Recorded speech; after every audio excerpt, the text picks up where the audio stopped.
Losako Baimboka Bino Banso Bozali branché na émission na Bino Oyo Tobengaka Ekabola Bitumba Oyo nde émission elakisaka misala nyonso mokonzi ya mboka tobengi Fachi Beton Mfumwa Ditunga azali kosala na manda na ye ya liboso pe na manda ya mibale soki nzamba kopesa ye yango tozali na elikia ke kozala bongo bokomona nyonso oyo ezali bongo passage obligé bo tepa mingi te bo luka mingi te awa na rappelé bino zali Ekabola Bitumba na place ya koswana na place ya kodiscuter na babalabala désormais botalaka émission oyo misala ya mokonzi po ba discussion esila lelo toponeli bino ba image oyo ezali toujours relative na misala mokonzi ya mboka Fachi Beton azali kosala po ete mokonzi ya mboka azali na ba droit azali pe na ba devoir donc na kati ya ba devoir na ye bokomona oyo asali pe oyo azali kosala oyo ezali en cours kaka na kati ya émission ya lelo réhabilitation ya piste ya aérodrome ya Ndolo et pas wapi na souci que 80 ans après depuis ba créa tout pe ba sala aérodrome ya Ndolo ba bongisa te kaka ndenge ezalaki banda kala et puis ba avion ekomaki na danger na tango ya atterrissage surtout pour être étant nango ekomaki ya délabrement ndenge balobaka na lopoto na souci ya mokonzi mboka awa to telemi na kati ya 20 piliers ya chef de l'État na kati ya 20 piliers ya chef de l'État ba réhabilitation pesa na kati infrastructure dans la kati santé dans la kati mokonzi mboka bimisi moko parmi ba piliers na ye nde bozomona ba réalisation na kati ya aérodrome ya Ndolo piste na yebisi bino bandeko batali oyo ebebaki na ndenge ya kosakana te lelo ba avion ezongi pe na misu ya papa mokonzi Fachi Beton Mfumwa Ditunga basali expérience avion ekitaki wana mokonzi mboka yemoko a vivre boni musala esalami kitoko bozomona ba image kala mingi te tokolakisa bino ba image pe oyo esika ba réalisation ya chef de l'État eza kosalama na commune ya Makala Ngunza kuna kutu ba bosana kama makambo ya nzela ezalaki ya kobeba totalement mokonzi mboka pe akanisi bango bokoyoka pe ndenge batu ba s'exprimer na micro ya misala ya mokonzi na CSS télévision et puis na suka ya émission lelo tokolakisa bino bongo barrage ya Lualaba toza bongo na Katanga donc kuna centrale hydroélectrique et salami ya kafu poete ba entreprise to pe ba industrie nyonso oyo esalaka misala oyo etali misala ya ba mine esengaka courant ya makasi mokonzi mboka lobi courant elongwaka na inga tina Lualaba ezali mosika bango pe bakoma na barrage ya bango moko po bazwa courant ya makasi misala esalama kitoko bandeko batali to bandi na premier élément ndenge na uto loba na ibandeli ya émission botala makambo elekaki na Ndolo koya ya chef de l'État ba interview nyonso esalamaki kuna boza pete botala tina suka certainement bokozwa quelque chose oyo bidimbu te oyo Didier Budimbu te Azik Makukula kukula bangodi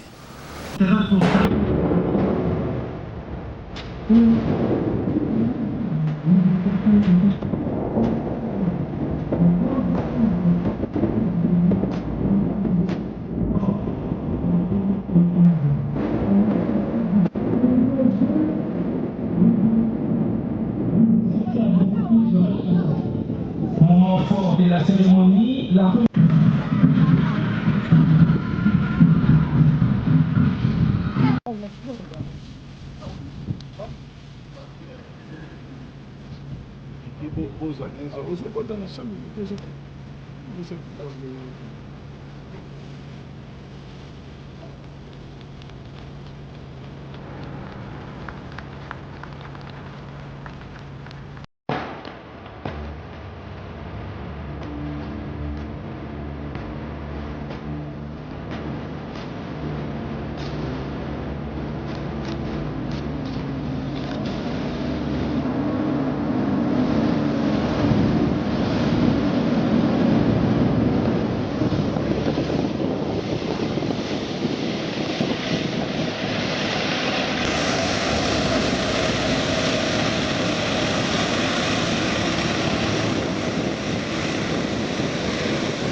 renseignement général.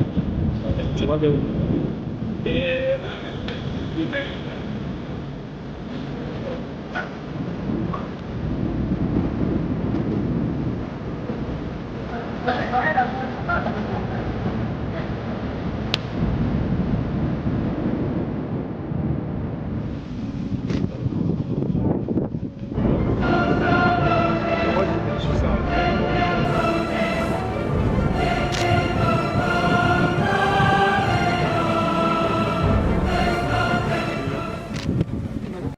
Ndeko Mbote, Mbote papa. On s'est présenté. Ngai Komolanga Kitambala Moussoli, naza responsable de sécurité incendie l'aéroport international et Anchili.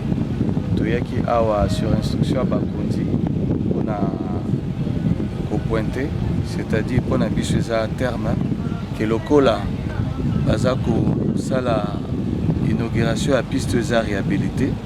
Et c'est une sécurité incendie faut osaka parce que nous avons la prévention et prévision. Donc nous serons toujours prêts. Donc il y aura un mouvement, c'est-à-dire un trafic, tout ça prêt et pour respecter les dispositions dengue et sengara en aviation. Voilà. Ok, mituka oyo kala izalakate et uti wapi? Mituka oyo grâce à effort ya bakonzi ezali acquisition oyo bakonzi na biso RVA basalaki. Nous profitons l'occasion de remercier DG Chungu na oyo nyonso tozosala mpona biso. Mituka oyo ezali 3 na aéroport ya Njili. Eza ba véhicule acquis en 2020 eyaki déjà na ngongo nazo ba mibale etikali na aéroport. Donc moko yango oyo eye pour na aéroport ya Ndolo pe mutuka ezali. Okay. Donc tu es quand on appuie ndenge zalaka ça met tout sika de marque MAN. C'est un véhicule ultra sophistiqué, c'est un véhicule à 10 000 litres, ils ont une capacité pesant à émisseur il y a 1250 litres. Déjà ya kalate. Déjà il y a 6 cas ils ont ah na moni boye na mibale e ko tikala to bozo na Njili. Oyo eza aéroport en Njili ndena lobaki na yo tu es en appui pour un aéroport en Ndolo mutuka pesali déjà. Donc, biso to en appui pour renforcer la sécurité de tout le monde parce que nous faisons partie de la sécurité aéronautique. Voilà. Ok. Bato bako chape tembe, oh eza ya kala kisasa bato bakoma tembe mingi. Est-ce que tu kotala na kati to mona soki réellement ya sika? Bien. Ya kotala na kati kotala kola mboka na biso bato ba tiaka mwa tembe. Mais nazo confirmer zo mutuka sika. Donc ya kotala tala yango ndenge ezali soki nde na beza mituka sika na cadre ya effort nyonso to mokonzi ya mboka azosala na secteur ya biso ya transport aérien et pour garantir sécurité ya aviation ndenge sengeli à travers ministre émission ya transport Chérubin Okenge. Voilà, tous un véhicule pompier. Deux hommes c'est un sapeur conducteur breveté. Donc, rôle naïe, Kolongolabiso na point X vers point occurrence. Voilà, donc deux mois tout le monde aéroport Anjili Touye Awa. Oui, il y a maïté. Il y a maï. En tout cas, 10 000 litres d'eau, ezali, ezana émulseur, ezali, ezana poudre, ezali. Donc, ceux qui ont les matati au monde à batank. So ngato tina tank omona donc nangonga ona ko talisa yo ezali moniteur pour na talisa yo ke motuka européen et biso au niveau ya mai on mai 96% ils 100 donc les 100 au moins le gars a démarré au moins a tiré 100 aux émisseurs donc mousse 86% pour tout démarrer au moins remonter et aux gens ont dit na 100 bango donc moi déjà mai banjo mathématique c'est pas matin donc de redémarrer motuka. Voilà donc au news faisait effort au bakonzi bazo sala pona biso donc voilà donc c'est un véhicule ultra électronique qui est sophistiqué donc des ana awande azali wana tous en contact na aéroport Anjili. Donc même le mouvement il y a trafic des alliés tous Hollanda mais tu peux intervenir on a dit ses amis Koyoka et intervenir au moment ceux qui va continuer à intervenir et puis tout intervenir. Donc, Tolo Baké, Maram Italie, insécurité, dans le aéroport, exact. Donc, c'est-à-dire ceux qui sont en cas d'incident et d'incendie, il faudrait dire, malabon pour intervenir. En tout cas, je vous confirme, ceux qui ont avion mon un problème, moi appelé moto zone en tout cas, ils ont coupé la bus les soucis pour tout qu'ils allaient. Donc intervenir comme il faut dans le temps selon norme OACN lobby.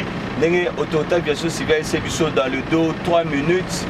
N'engé le beli OACI.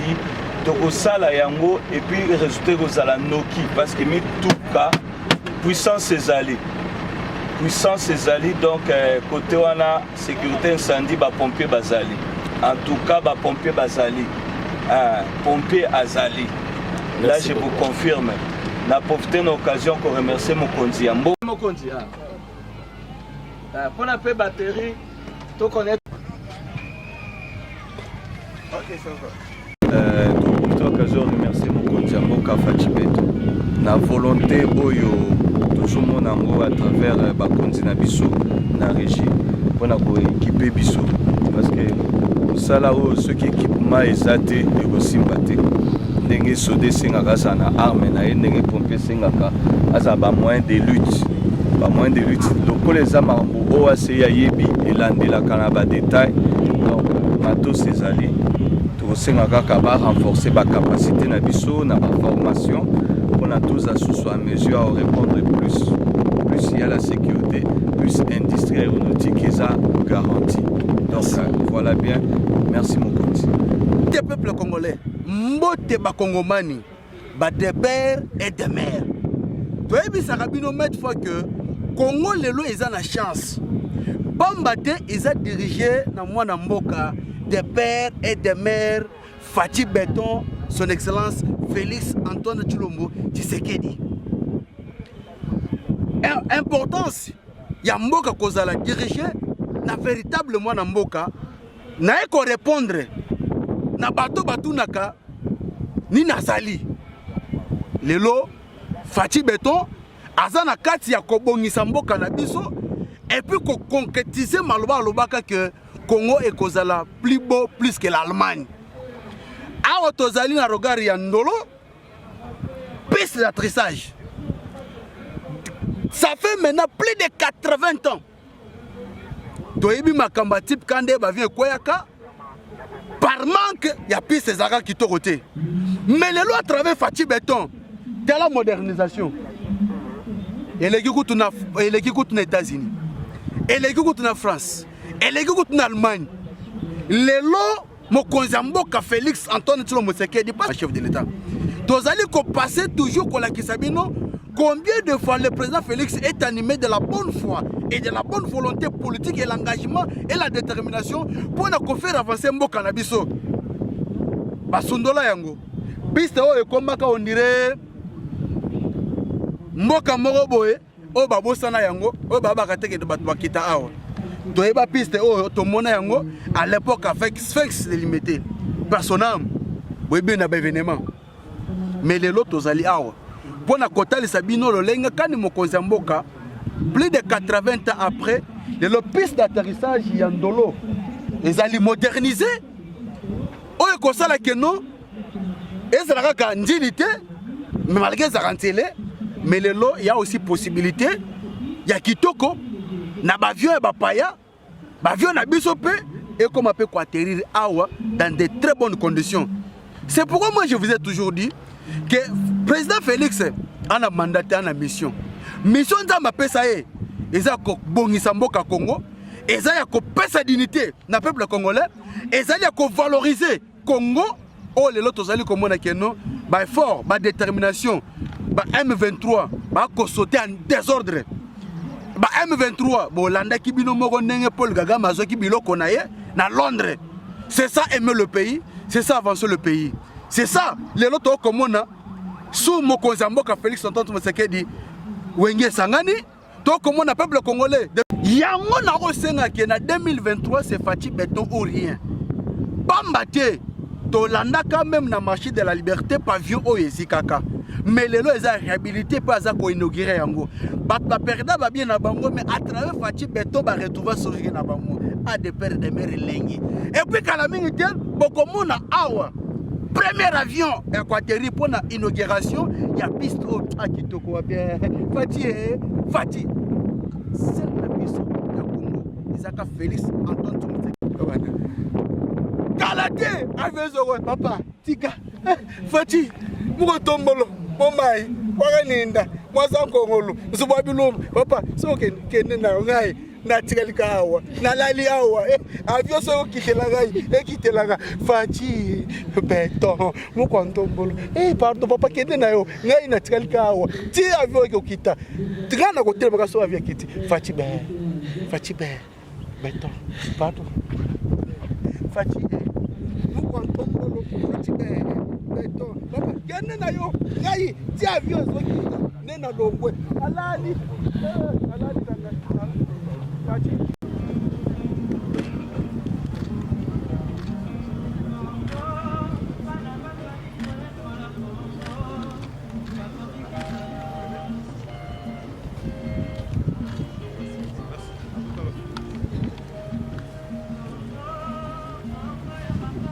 Papa, Tata.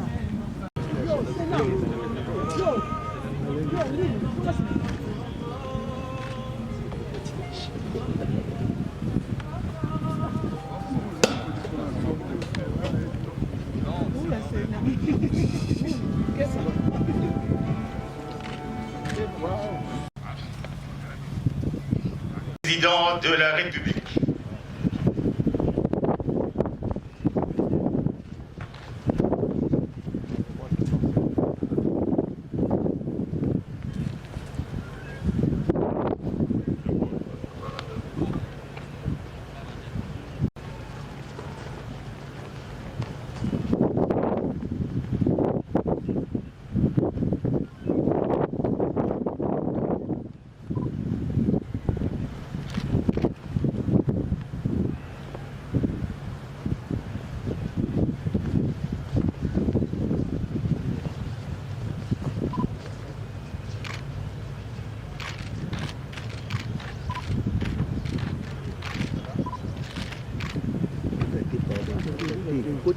Ah, Veif Chako.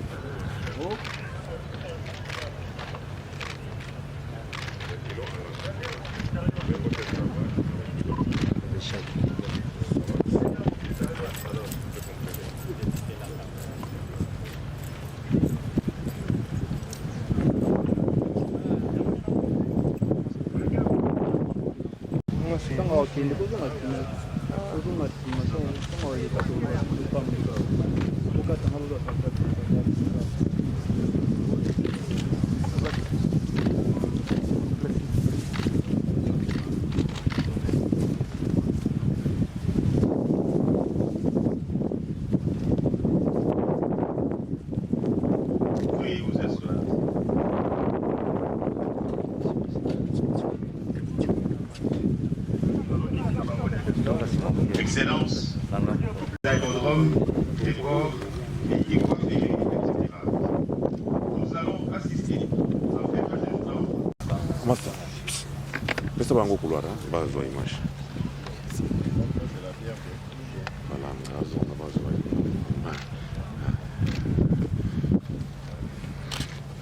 Allez, bien. Autant mieux dans base de image.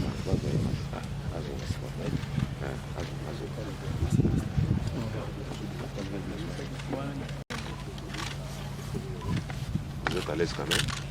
Je vais t'en mettre ici. Vous êtes à l'aise quand même. Oui, ok, c'est bon.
Hein? Non, on va donner à la dame. Il faut être genré. Hein?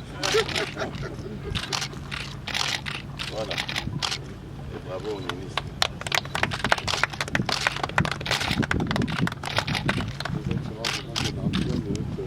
Allez, on va aller. On est en contact avec eux. S'il vous plaît.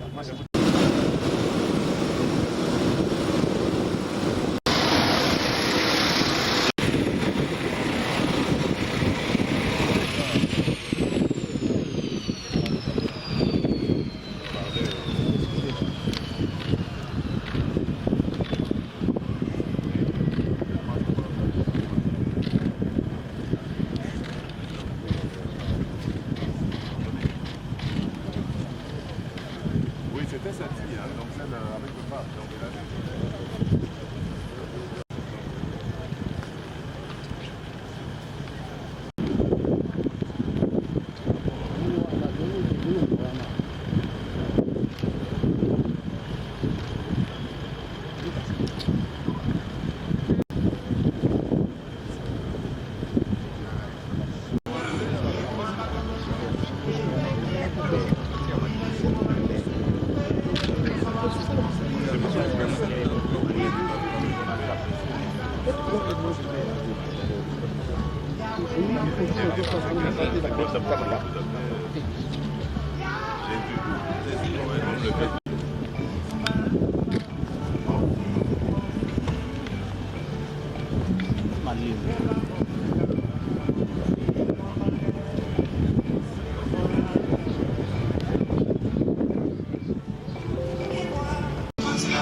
Pensa. Oh. C'est important pour la vie solide, pour la génération future. C'est vraiment à encourager. Et puis, pour moderniser Awa, et ça qu'on a intérêt à faire. Félicitations pour notre Konzamboka parce que Azo ça l'effort pour que la vie soit échangée. Et puis, Azo ça la raison. Vous avez suivi donc son Excellence, Monsieur le ministre donc, du Transport, voie des communications et des désenclavements, il a dit, c'est en date donc de 1924. Donc la piste, à mon avis, ça date donc de 1940. Donc 1940, aujourd'hui, on est donc en 2022. Donc ça nous fait combien? Faites vos calculs. Plus de 80 ans pour réhabiliter en fait cette piste. Mais quand on a décapé donc la piste, je vous dirais, vous allez donc du côté donc de Tipka, tout au fond. Ce que j'ai vu, c'était donc du marbre.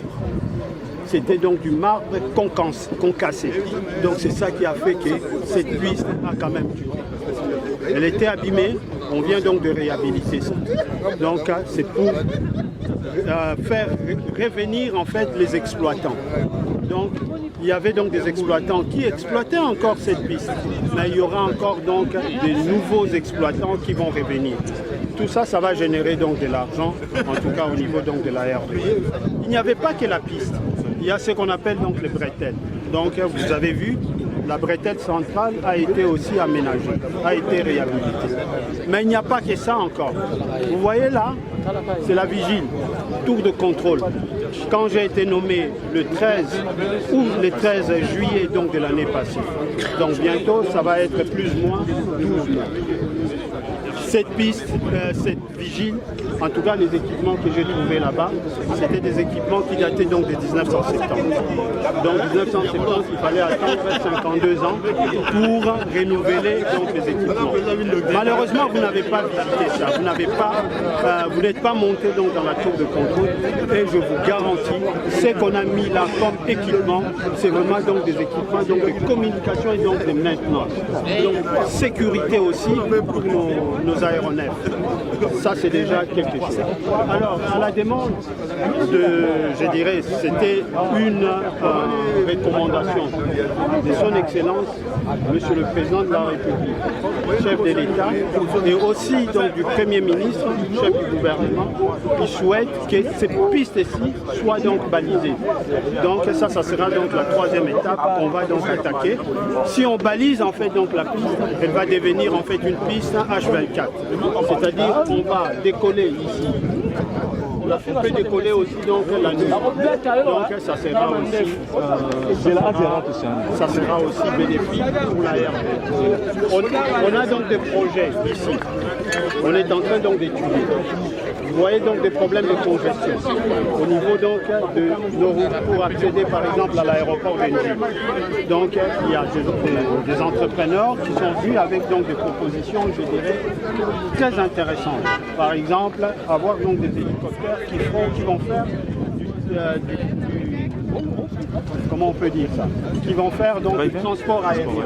Donc de cette piste ici vers donc s'il y a donc des hélicoptères qui atterrissent, qui décollent ici, ça va générer encore donc des recettes donc Bidimbu ya mokonzi ya mboka 80 ans après, depuis 1924, aérodrome ya Ndolo basala yango babetaka yango kara ba continuer so baleki wana bakipaka yango te, mais Fachi Beton amoni yango pe esilité bako réhabiliter ba aérodrome nyonso ya République démocratique du Congo ndenge yemo comme ministre de tutelle Chéribert Okende alobaki yango. Donc boza la calme, même aérodrome ya Boende oyo ngamoko na monaki salle d'attente ya Mandalala boza la calme na Fachi Beton tokolong ensemble. Bande kobatali ya émission misala ya mokonzi, les actions du chef, les empreintes du chef, botala sikoyo ndenge bazako réhabiliter nzela po banzela na émission oyo comme lokola rubrique. Botala ndenge bazako réhabiliter banzela bana makala bazanga ki maloba te ya koloba na micro ya misala ya mokonzi. Mokonzi yango nani? Fachi Beton Mukwantombolo. Bolanda. Kombo nanga maître Dougala. Naza chauffeur. Naza ensengo ya komona makala esangisi biso na ba commune ebele. Kobanda Ngiri, Kasavubu, Bumbu, Mungafula. Lelo memi biso ti na bypass kota recourant. Epesi biso ensengo mingi kota la nzela o. Tozane sengo makasi ya mingi pour la président Fachi. Et le gars osala na kati ya mboka a continuer à tikati. Tala makala lelo tozale banane 60 ti lelo tozaki na prince te. Lelo to komi na prince tozane sengo, Basi service nzela ti ekouevement na bypass bambouteillage ya rond-point nga besila. Tozo nio kwa mabiso ba chauffeur na rond-point nga bambouteillage makasi. To sepeli na gouvernement ya Fachi turoyo makambo minene zo salama. Tozo mona ko liate ko melate mais tozo tala ne makambo banzela. Ba commune to kana kite lelo to komi ko sangana. Lelo pe na ko fanda awa na keti bandal. Na ko keneti ozone. Na ko keneti ville. Na ko kende partout na ligne na zana sengwanzelo yo. En tout cas makasi musala to lembate na katamboka. To continuer beboye bien pour na biso ba jeune génération ezoya bazo mona bakamba mona kite. Et sengo makasi pour na mboka na biso na suki wana. C'est M. Yves Mbaki. Nous sommes précisément sur la route Elengesa. Ici, nous sommes sur l'avenue Moussoni. Vraiment, nous sommes dans la joie parce que ça fait beaucoup de temps que nous avons entendu cette œuvre. C'est vrai, nous avons écouté par des histoires que c'est normalement le feu président Kabila qui devait le faire. Mais malheureusement, le projet n'avait pas débuté. Alors c'est maintenant au moment du président Félix Antoine Tshilombo que nous avons vu la réalisation de ce projet. Alors nous ne pouvons que dire merci pour cette œuvre grandiose. Et en tout cas, cette route va nous désenclaver parce que sur la route bypass pour permettre biso tokende ba rond-point là-bas, Mongafula, etc. Et Nassimana biso nzele keiti et quoi le destin. À partir du destin, comme Mabiso vers Bandal 24 et vers le côté gauche, et Mimi Bisso Victoire, Mimi Bisso limité, donc et désenclavé vraiment côté. Donc c'est vraiment une œuvre que nous pouvons dire merci au chef de l'État et à son gouvernement parce que ce n'est pas l'œuvre d'une seule personne, mais c'est une œuvre de communauté. Et nous disons aussi merci à la chaîne CSTV de nous avoir fait vivre encore les images qui resteront à jamais dans nos mémoires. En tout cas, merci au chef de l'État et merci à toute son équipe. Merci beaucoup.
ndenge nayebisaki bino na ebandeli ya émission bandeko batali na kati ya 20 piliers ya chef de l'État tozali na oyo babengaka accès na eau potable et puis na électricité eza parmi les 20 piliers ya chef de l'État sika mokonzi ya mboka atelemeli Donc cheval de bataille na ye. Bande ko balandi toke sikoyo na Lualaba. Bana ya Grand Katanga. Boye ba ete Fachi Beton à l'alité, miso na ye ezali partout. Ayebi ke kuna bato balingi ba mine, mais ba industrie wana, ba usine wana, ekotambola ndenge nini soki lotiliki ya malonga ezate. Na kati ya 20 piliers chef de l'État, basali mama na centrale hydroélectrique. C'est en cours. D'ici mois de mars, faut la opérationnel, bana nyoso ya Grand Katanga ba se servir na yango. Ngana ko cha commentaire te hein. Peut-être na suka. Botala ba image. Na lobaki ke oyo e kabola bitumba. Bolingi boswana bozela misala ya mokonzi. Les actions, les empreintes du chef. Boswana lango ba image ya Oda Malula. Mais na régie finale Azik Makukula. Encore une fois, Kukula biso di soussoudi. Le projet hydroélectrique de Boussanga a finalement démarré. Près de 4000 personnes de Chine et de la RDC se sont rassemblées à Boussanga pour amorcer la construction du projet.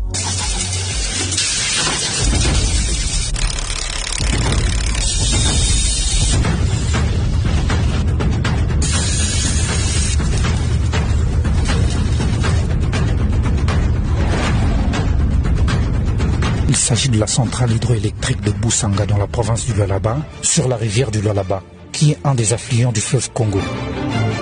Elle se situe à une distance de 410 km de la ville de Lubumbashi et de 136 km de la ville de Kolwezi.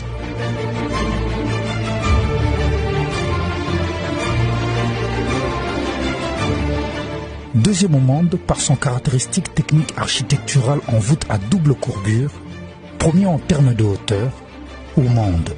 Avec sa puissance de 240 MW, la centrale de Boussanga fournira de l'électricité aux entreprises minières et ménages de la région. Beaucoup de Congolais bénéficiera des emplois.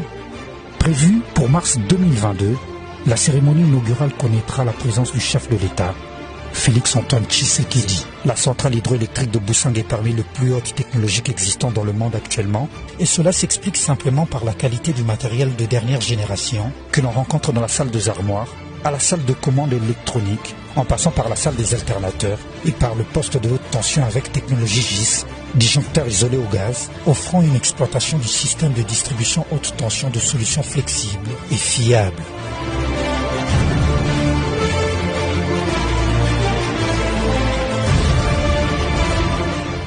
Symbole de la coopération et l'intérêt commun win-win entre la République démocratique du Congo et la Chine. La centrale hydroélectrique de Boussanga est un projet à hauteur des ambitions et de capacité d'action d'un Congo émergent. La centrale hydroélectrique de Boussanga vous souhaite la bienvenue. Bande ko batali ya émission Misala ya Mokonzi. Désormais, bozape na bino lisusuti. Na rappelé bino émission oyo tope magazine oyo ndenge bolingi. Nde kombo na yango e kabola bitumba. Soki omoni nde kwa dako swana na balabala pona misala ya Mokonzi. Yo yebisa ete zela vendredi totala émission Misala ya Mokonzi. Misala ya Fachi Beton. Misala ya mwana ya mama Marthe Kasalo. Misala ya mwana ya Tshisekedi Etienne. Misala ya Fachi Beton. Awa tozobenga ngo passage obligé. Ba véritable bidimbu lokola Didier Budimbu. Ko zapete ko swanati.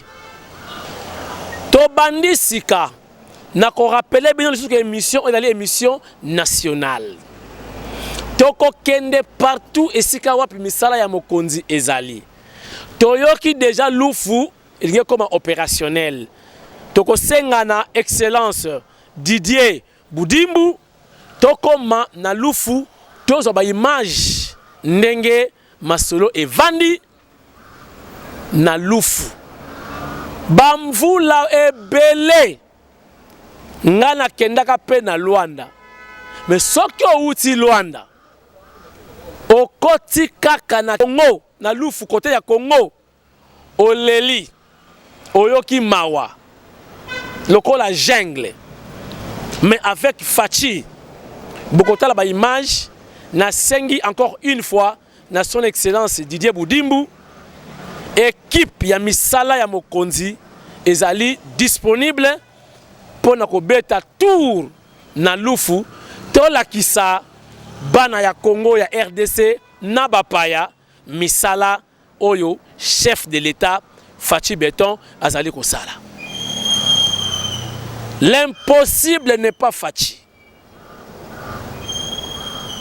Matondi mingi na bino nyonso botali émission yo bandana e bandeli tina suka.